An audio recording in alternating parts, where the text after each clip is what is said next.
the President of Fiji Principals Association, executives and members of the Fiji Principals Association, government officials, representatives from the private sector, media representatives, ladies and gentlemen. Bula Vinaka, Namaste, Assalamu Alaikum, and a very good afternoon to each one of you. Thank you for the warm welcome.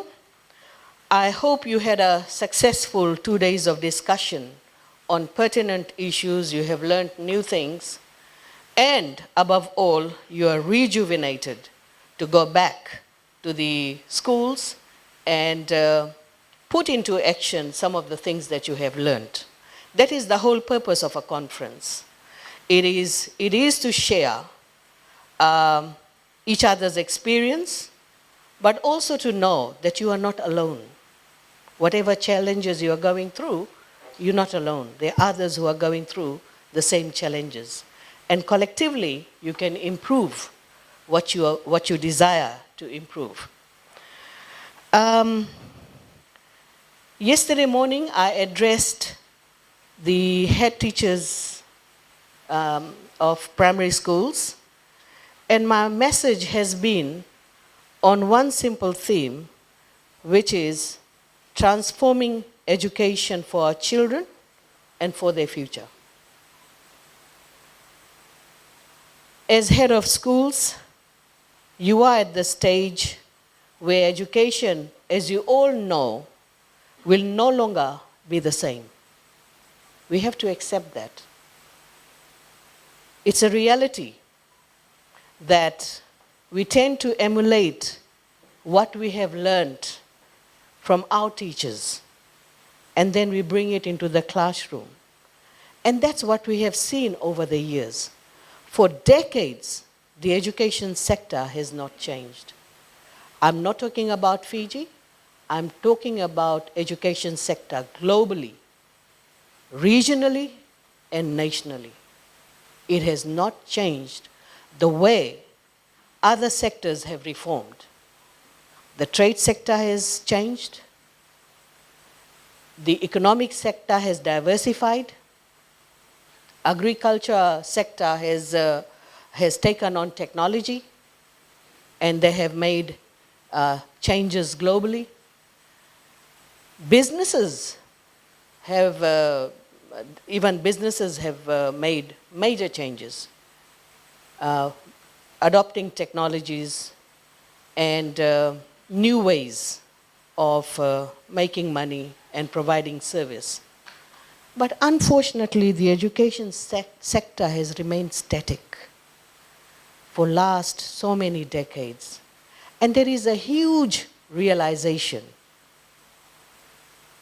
at every level that enough is enough. We need to change the education sector if we want to remain relevant, if we want to provide education which is fit for purpose, and education which is resilient. We cannot look back now. We just have to look forward, because we are getting the support of global institutions. Even the global institutions have stopped for a minute and they're saying, hang on, there's something not right. A lot of investments are being made in the education sector, but we're not getting the returns. So what should we do now? And who judges the outcome of the education sector? The outcome of the education sector are our students. Who judges them? Who says that the education sector is not fit for purpose? It's actually the society, the employers who are saying that our students are not really coming out with the skills they need to be in a particular workforce.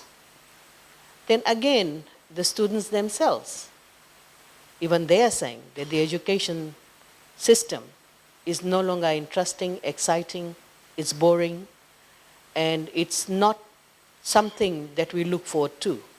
In other words, they themselves are saying that we are losing interest. Now that is definitely a concern. Now, why am I sharing this side of the story where students, our clients, have started complaining? So I want to share with you that just last week I was in Paris, and there was a pre-summit on education transformation, which is going to lead into UN General Assembly, and the world leaders will converge and they're going to discuss what each country is going to do and how globally we need to transform education. Because the end results that we are getting out of education is not the best result. I'll share two statistics that normally is discussed at different levels. And this is definitely a global statistics, where it says that 53% of children in low and middle income countries cannot read and write by age 10. High order skills such as problem solving, critical thinking is lacking. And similarly, 61% of youth lack secondary level skills to participate in workforce and adapt to the changing working landscape. In other words, the secondary level skills here refers to negotiation skills, mediation skills, communication skills. All this is lacking. So this is a global report that has come out. And yesterday when Attorney General was here, there was a question from the floor where one of the principals raised his concern that we have students reaching up to year 12 and they're not able to read. Now, obviously, it is a concern. And the concern is, what really happened at the primary level? Why this child was able to move from level 1 right up to level 12 without any diagnostic, without any assessment, and without any fixing of the issue. The issue was not fixed. That's why the child went up to year 12. So similar sentiments were discussed by the ministers of education from various countries, and we came to just one conclusion, that we need to change the system. And if we don't change the system, the investment we make in the education sector is a waste. We need to improve the efficiency of the education sector. So, if we're talking about reforms, if we are talking about transformation, then surely you play a very important role. Your role is very, very critical if we want to change the system that we currently have. And if we want to do that, ladies and gentlemen, first of all, we cannot think like our traditional teachers. We need to move away from that.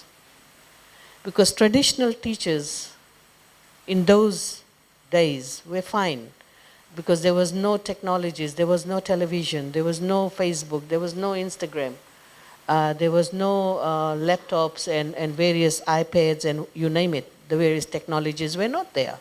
So obviously they had no option. They had to use chalk and talk to pass on this message. But now we live in an era, 21st century, which is known for technological advancement, where discussions are going on artificial intelligence.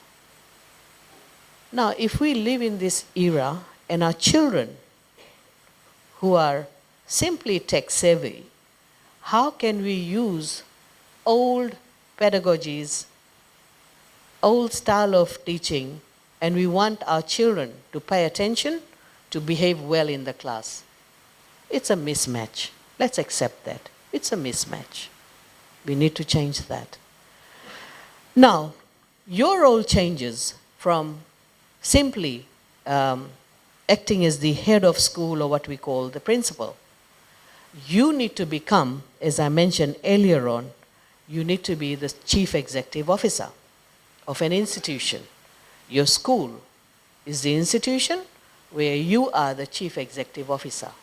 And there is quite a big jump from a head of school to a CEO. A CEO, if you are a CEO, you are required to ensure that you deliver best services to your clients. So you become client-focused. Just like the Vodafone or Digicel CEOs, they're client-focused. All the time in their mind is the customers. Whatever you do at the back end is for the customers. So that is the major change when you become a CEO. You are customer-centric. This means knowing how to administer, manage financial, human, and capital resources to enhance teaching and learning in the school. That becomes your main focus. It doesn't mean that each time you run out of money, you start knocking on the door and say, we need more money. That doesn't work in private sector. In private sector, the CEOs don't go running to the shareholders saying that, guess what, we need extra amount of money. They don't do that.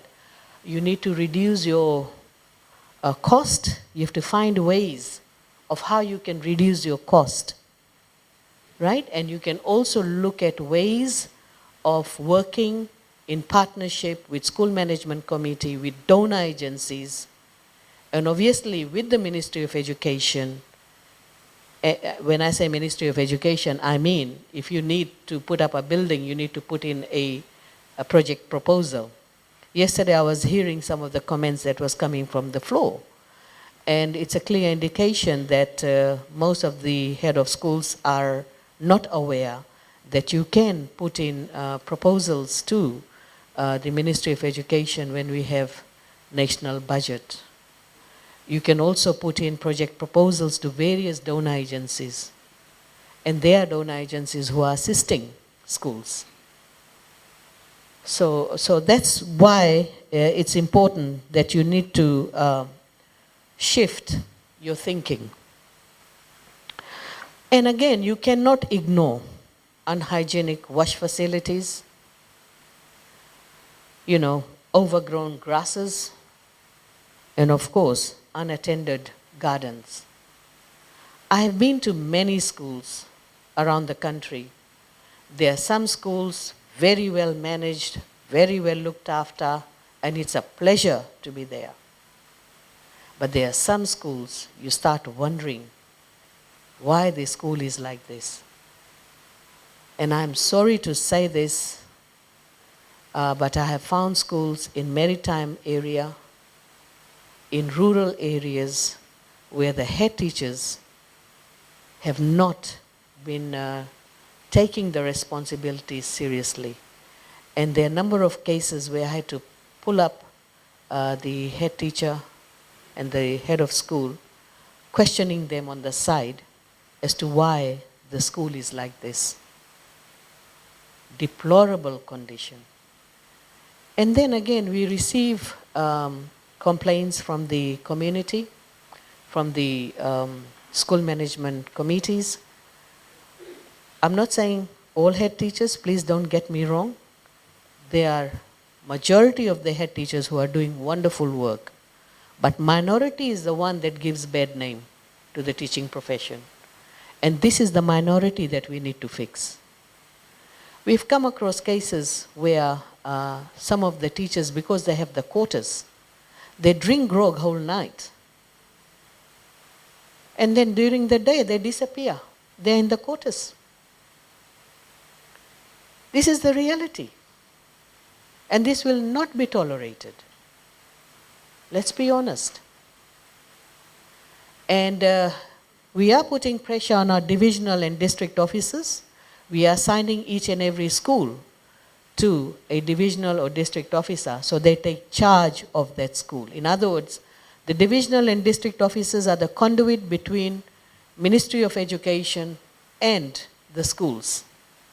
So if anything happens in the school, they should be able to assist you to solve that problem and also bring it to our attention that this particular school requires assistance and we should be able to help. So it's a two-way process, and we need to do that. Ladies and gentlemen, I would like to mention to you that heading a school is a critical position. As you would have experienced as heads, it's not easy. You will need to take your staff and students along with you in this journey of transforming education to make it fit for purpose. When we say fit for purpose, it is actually for the students, for employers, for the nation, and for global citizenry. Even yesterday, Attorney General talked about the rate of return. He talked about the end result of education, what education should be able to do. Education transformation should serve students of the 21st century, where knowledge is becoming an important economic resource for knowledge-based economies. That is how critical it is. You know, it reminds me of what John Dewey, an American philosopher and educational reformer, said. If we teach today as we taught yesterday, we rob our children of tomorrow. And that is so relevant when we talk about transformation. Today I want to take advantage of this forum and discuss with you what is happening at the global level and how is going to cascade at the national level. So I want to start off by talking about the 5 thematic areas that the Transforming Education Summit in New York will be looking at. And I want to share this with you. So the first theme is inclusive, equitable, safe, and healthy schools. That is the first theme. Inclusive. The word inclusive plays an important role. It is not just gender, it's not just religion, it's not just race. Inclusive also relates to service delivery. We need to include everyone in our journey. And this is where we need to pay a lot more attention to the maritime area so that the children in maritime area get the same level of education as they do, as other children in urban areas do. But from the government's perspective, we provide same level of funding to each and every school, and in fact, rural and maritime areas, they receive little more than the rest of the schools, because there is a formula which we use to calculate this grant, where the school is, how far it is from the main town center, whether you have electricity, water, internet or not, how long you have to travel. All this is taken into consideration, and that formula was devised. So we use that formula where we give more grant to rural and maritime area. Now, is your school safe? And I know you had a session yesterday where you had the OHS officer talking about safe schools. Now, safety has gone beyond the infrastructure. Now that we are talking about ICT, technologies and so forth, we have to keep in our mind, are our children safe when they're using internet, Facebook, social media, and so forth? We have to keep that in mind as well. That's another form of safety that we need to be aware of, and maybe in your next conference, we should be inviting some other personnel who can talk about safety of our children when they use social media and what can be done. Then the second theme is learning and skills for life, work, and sustainable development. Learning, the different pedagogies that needs to be used, use of ICT, skills for life. This is the high order skills that I'm talking about. By the time the children come out and they join the workforce, they should be able to solve problems, critically think. They are good at communication, negotiation, and they're motivated. And are we preparing them in that way? Do note, to enhance employability, we need to keep reskilling and upskilling students. For example, if you are running vocational courses, you cannot offer mechanical courses where you are still teaching students how to deal with a Toyota car, when most of the cars on the road is Prius. You see what I mean? So you need to be relevant based on the needs of the workforce. So when the child comes out having the knowledge of fixing a Prius, then that person will become employable. Because that's where the shift has been. We have more of that type of vehicle on the road than other brands. Then, of course, the third theme is teachers, teaching, and the teaching profession. We recognize that teachers are critical in the transformation of education. We can do everything. We can give more money, we can build the best infrastructure, we can put the best curriculum, but if teachers are not able to deliver, all that will be waste of time and resources. So, we have seen, and this is again through the global statistics, teaching profession is constrained by three major challenges: teacher shortages, again not new to Fiji, qualifications and emerging professional development needs, and the working conditions of the teachers and education personnel. There is a big discussion that teaching or the education sector should not be restricted to teachers only. We should be able to engage other professionals in the education sector. A good example is, say, infrastructure development. Most schools are going through infrastructure development.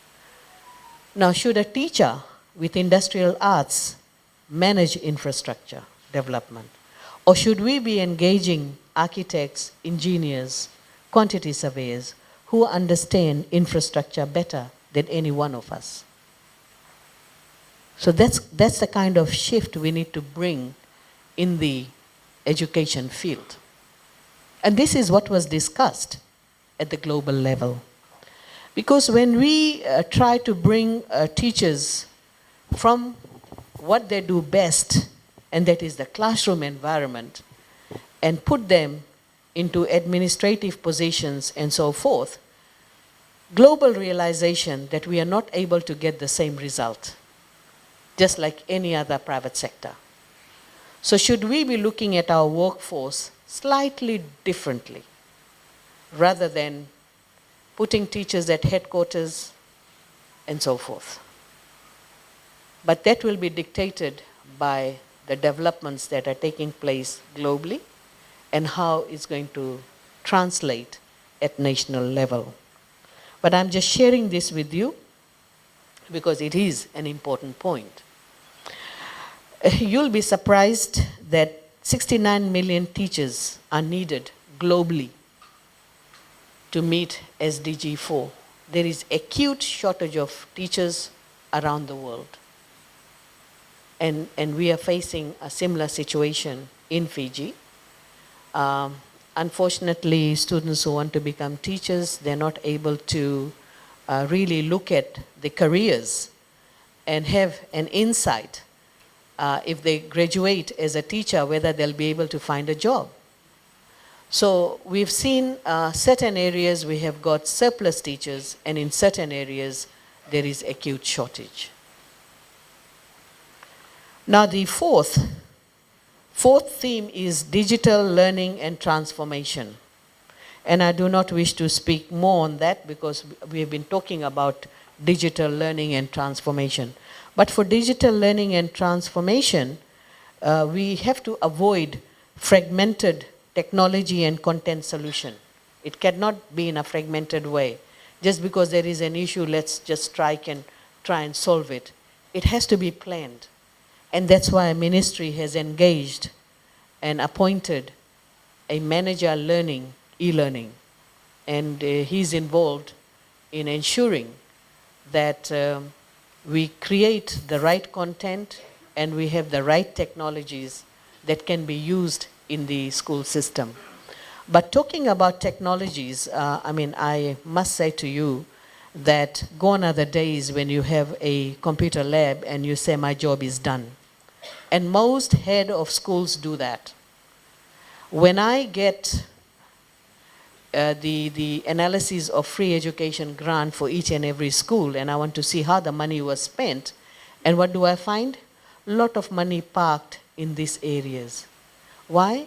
Because the head of school feels that I've got a computer lab, I've got 40 computers, and my job is done. In fact, no. You should be buying not computers, but laptops and tablets every year. And you must have tablets so that a biology teacher can use those tablets. You know, when he or she goes into a class, economics teacher can borrow those tablets and teach the students. Your life will become so much easier. Kids will not be bored, they will be learning.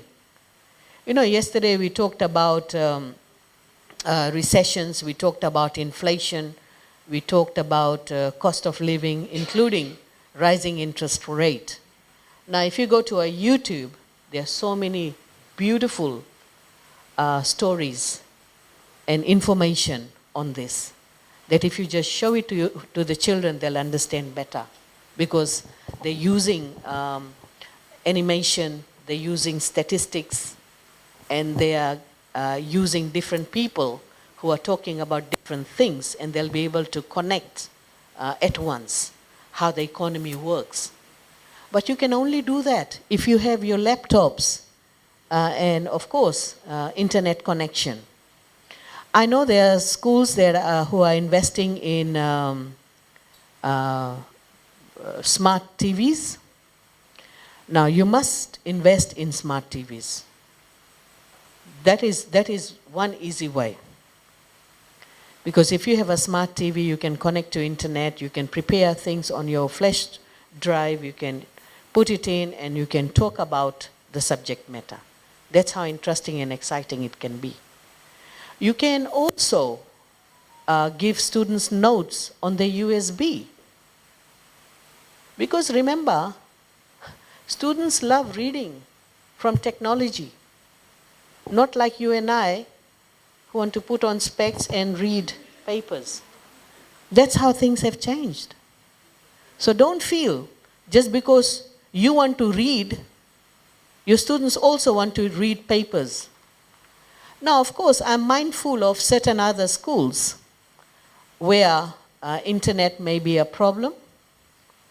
I understand that. But that doesn't mean, because we are still trying to sort out internet issues with the other schools. But then again, we have WLSE, we have community Wi-Fi, which Ministry of Communication has put in place. That should not mean that the others should not run with technology. You should. Right? So that's where your investment should go into. And of course, the fifth theme is financing of education. When we talk about all these good things, the next question is, where is the money?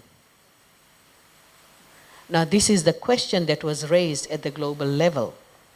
Because developed countries are doing very well. They've moved on.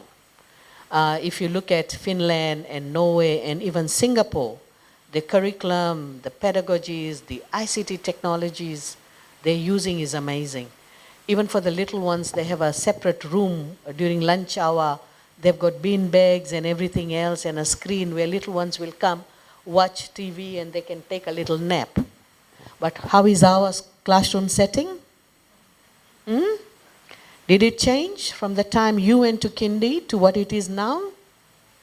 So these are some of the things that we need to reflect and make the school environment more conducive for our children. So coming to financing education, first thing we need to change is the way we look at education. We see education as consumption. and not an investment. So as soon as we change that equation and we say, no, education is investment, then obviously more money can come in.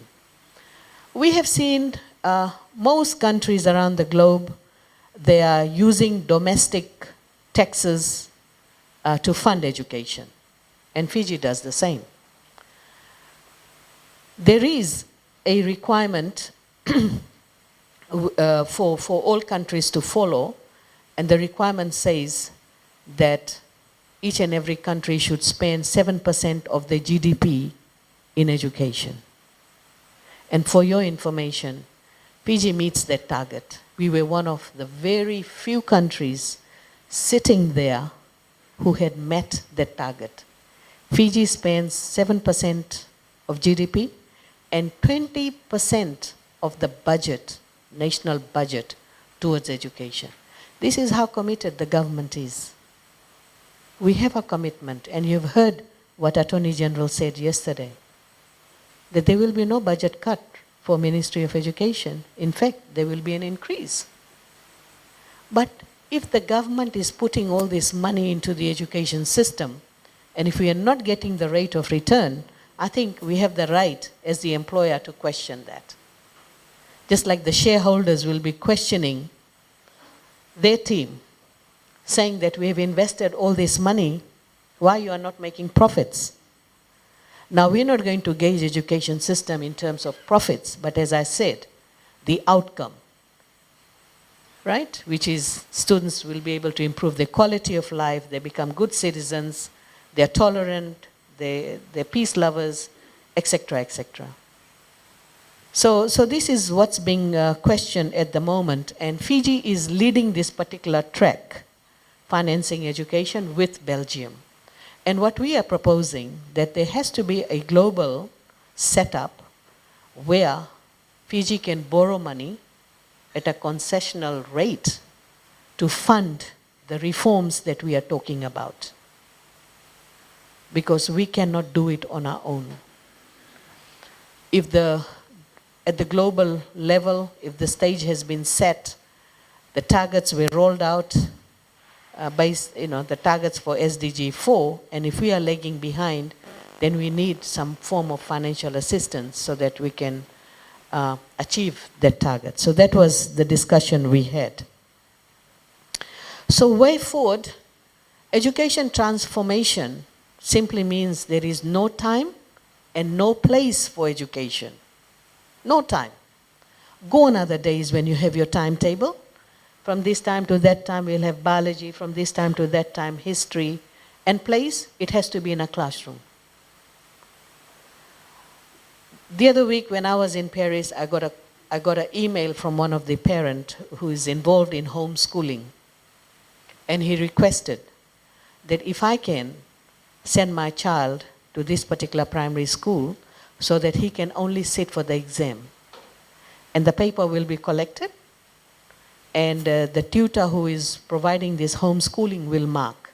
But I want my child to experience a classroom setting and exam environment. There are many other parents who are involved in homeschooling. In fact, with COVID-19, parents are saying, I don't want to send my children to school. Is there any other option? So COVID-19 has really pushed all of us towards education transformation. And in years to come, believe me, it's all going to change. What I'm saying is there will be options available to students. Options available to students if they want to study remotely or they want to be in the classroom. And that strictness that we have that, oh, you were not enrolled, you were not here, you missed all these classes, therefore you cannot sit for the exam, all that will be out of the door. And sometimes we control that because it's going to affect the school's result. It's no longer about school. It's about our children. We need to focus on the students. And we should be able to allow any child to sit for those exams. And some of us may think very traditionally and say that, what will happen if we do all these things, is going to be a big disarray. In fact, at the global level, we're talking about disruptive transformation. This transformation is supposed to disrupt education. That's how badly education system needs to rise up. There's no room for reform. There's no room for small changes. We need to transform the education system. That's a huge undertaking by the global community. You know, yesterday I was having a discussion with a few of the head of schools, and there were some concerns raised. And I want to share this with you. Some of you may have been thinking that without teachers, or without classroom, or without curriculum, students cannot learn. But I tell you, 2020 and 2021 has proved otherwise. In 2021, 2020, when the school was closed, these students who sat for year 13 exam last year, right? So they missed 2 years of schooling. There was disruption in teaching and learning.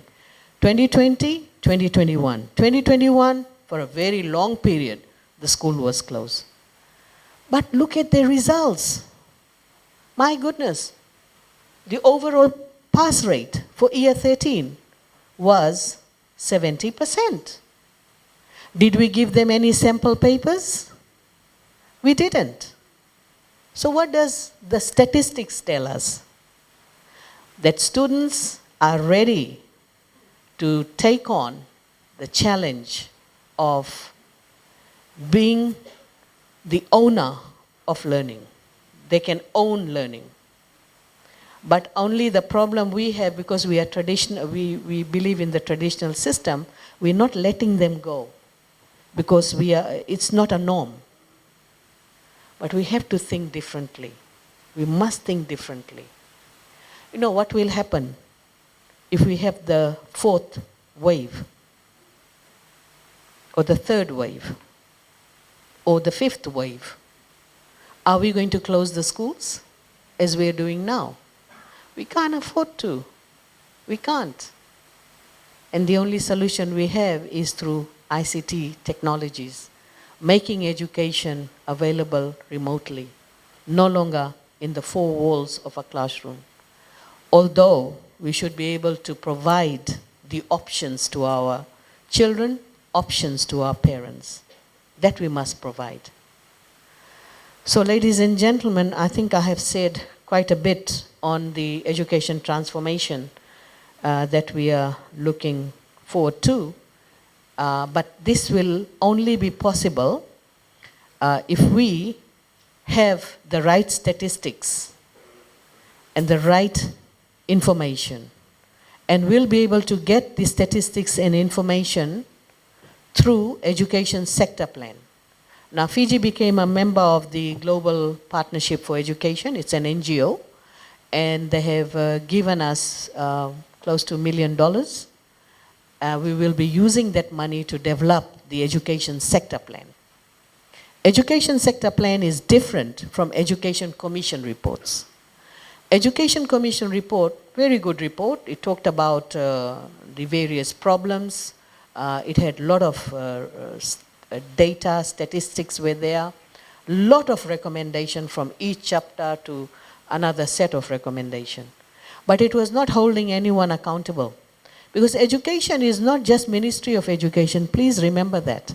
There are many other stakeholders. So now we want to develop this education sector plan based on these 5 themes that we are talking about, and perhaps 6 themes. And then for each recommendation, it needs to transform into action plans, financing, monitoring, etc., etc., and then evaluation. So it's a complete process, and somebody will be responsible for that.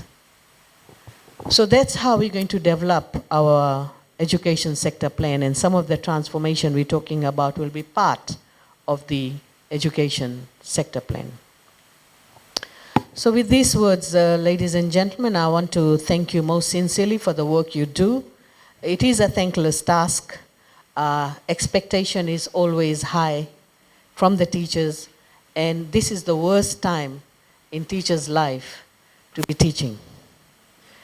We heard about behavioral problems. It's not going to get better, it's just going to get worse. And we need to use different tactics, we need to use different strategies to deal with behavioral problems. And I would like to see, once we make this change, where we move from chalk and talk to a tech-savvy environment, let's see whether students change in their behavior or not. And we need to come up with a policy paper, relooking at the current policy paper and see how we can make it better so that it becomes easier on you to manage student behavior.